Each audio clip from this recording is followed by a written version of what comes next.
Hi, I'm Tom Janaszewski for Brandon School's Technology Department. Just wanted to go over these, what we're calling virtual classroom systems. These are what they look like. They're on wheels. You can move them around. So first things first, we're just going to get right into it. I'm going to spin it around here. You're going to want to unroll this and plug it in.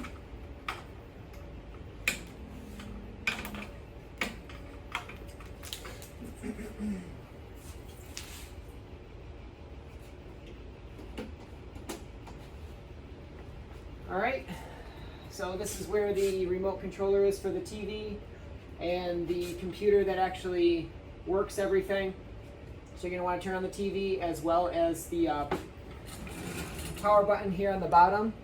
Just have to press that once, it should light up. Another thing to note, you're going to want to make sure that this light is on, just like any surge protector. Make sure that that's actually on because everything's plugged into that. I'm going to grab the remote here and spin it back around. Turn on the TV.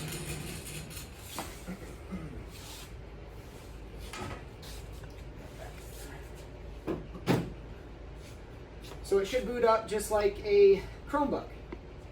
And I'm going to sign on to it with my Brandon Gmail account. This also comes with a keyboard and an integrated mouse, left click, right click, mouse pad. So you can pretty much control the whole system from this. It has Velcro on the bottom, so try to keep it in this spot when you're finished with it, just so it all stays together. You don't want to take my credentials, huh?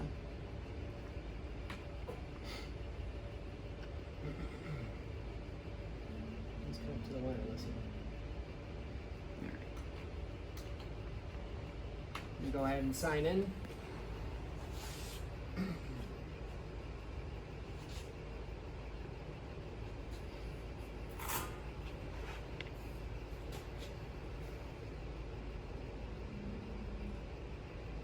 Wait for this to boot up here. Should open right into your email, like how a Chromebook would.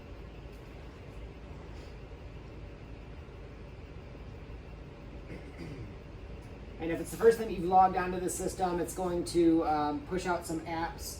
So soon we should see Zoom and Meets come down here on these, or install down. I see Meets down there already, and there comes Zoom.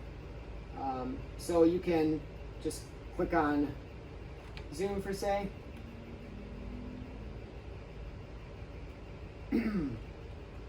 Sign in.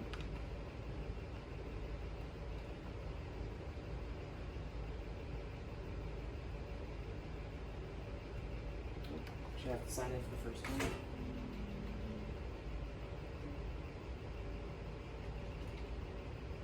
Once you do this on the system, it'll remember all this. So you only have to do this once.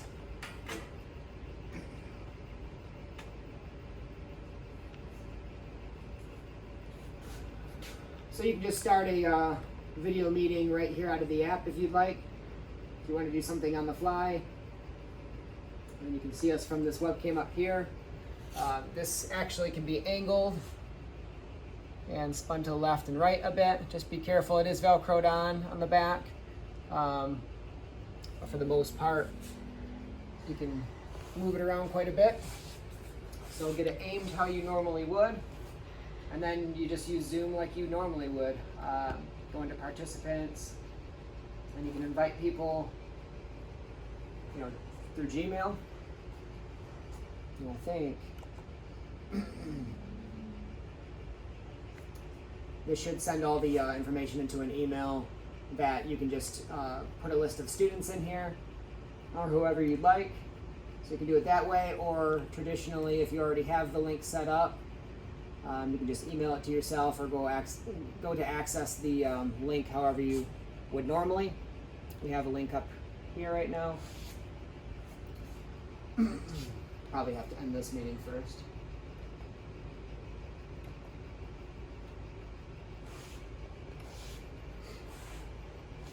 Try this one more time.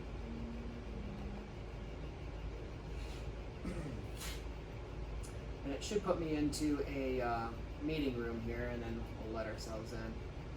Here, go over here. commit myself in so you can see how it's going to normally look. Right? So that is, that would be like what a student would look like. So this whole system, why they were purchased to begin with, you kind of need to look at it like a student. So you're going to want to place it where a student would normally be sitting in the room. So you're going to want it in the back, well, the front row, facing the front of the room, facing you. So you can see the students, they can see you, and then you can kind of just teach back and forth like as if they were in the room. But placement wise, you're going to kind of want it to be where the desks would normally be. Obviously these can be used in several different ways, but this is the reason why we purchased it. And if students need to get into your classroom virtually, you're going to want them to be placed where they would normally be placed if they were here physically. One thing we noticed with Zoom is there may potentially be quality issues, and there's no way around that. That's all that Zoom's allowing us to be able to stream, is at a certain quality level. So if you are having issues with that for whatever reason, we've noticed Google Meet is definitely better when it comes to quality. So you can feel free to use that in these circumstances as well. You can just access it the same way that you would Zoom and just create a meeting. Or you can schedule it the same way you would schedule a meeting for Classroom as well, or Google Meet as well. One thing to note when you are getting into this is one setting that we recommend setting if you are using Google Meet is if you go into these three dots here and you click on settings and go to video. Where is it? Resolution here. It autos for whatever reason to 360. Unfortunately, we recommend setting this to high definition 720. Once you set this once, you don't have to set it again on each station, I should say. So if you're using this one every single day, you only have to set this once, but then you'll see a lot better quality streaming than with Zoom. Zoom's somewhat close to the quality here. Obviously what you're seeing is not what the students are going to be seeing either, so they're going to have a little bit better quality as well. But we did see that Meet is capable of a little bit better streaming. So that's basically how you would set this up. And when you're finished, you just kind of shut down like how you would normally. Let me see if I'm missing anything here.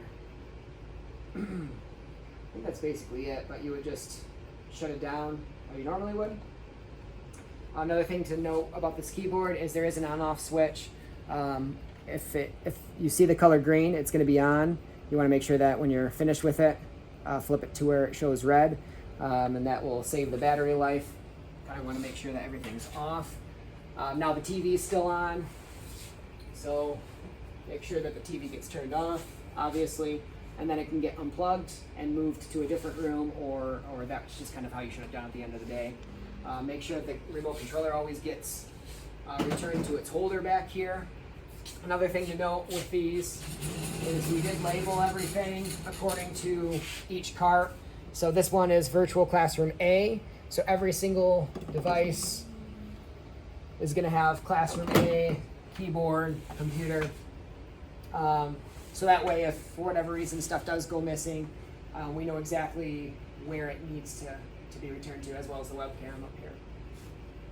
But that's pretty much all there is to it. It should be used that way. If you have other ideas on how it can be used, there's going to be several options. So feel free to reach out to us and let us know if you have any other ideas, or if you want to try using it in some other way. But that's what they were meant for. That's what we built them for. So hopefully these can help get some students back in the class.